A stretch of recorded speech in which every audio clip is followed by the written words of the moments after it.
ક્યાંય તમે સાંભળ્યું કે ચકલી ડિપ્રેશનમાં આવી ગઈ? સાંભળ્યું? ચકલીને સુસાઇડ કરતી જોઈ ક્યારે? નથી જોઈ ને. સિંહ બે થી ભૂખ્યો રહ્યો હોય તો એને ગળા ફાવો ખાઈ લીધો એવું સાંભળ્યું? હરણે કોઈ દી ખાઈ? સિંહ તો ભૂલી જાય તાકાત વાળો. હરણ, કાબર, ચકલી, કાગડો, કોઈ પક્ષી, કોઈ પશુઓ ક્યારે ડિપ્રેશનમાં નથી આવતા. એને તમે જુઓ, ચકલીનો માળો બનાવતા તો જોયું છે ને બધાએ. અત્યારે આપણે ચકલીના માળા આપીએ છીએ. આજે રવિવાર છે, ઘણી બધી જગ્યાએ સ્ટોલ છે. ચકલી એનો માળો આખો બનાવે અને મારી જેવો આવે ને ભાઈ કે અહીંયા ક્યાં ત્યાં નાખ્યો માળો, ત્યાંથી ઉપાડી લે. એનો બચ્ચાનો સમય થઈ ગયો છે છતાં તોય પાછી બીજે દિવસથી શું કરશે? મૂંઝાઈ જાય છે. ઓહો મારો માળો વિખાઈ ગયો, હું કરીશ? અને આપણે તરત મૂંઝાઈ જેવી છે.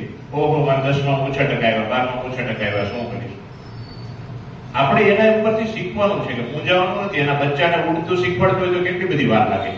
તો ક્યારેય એવું નથી કરતું કે ભાઈ મારે શું કરવું. આગળ વધવા માટે પ્રયત્ન કરવો પડશે.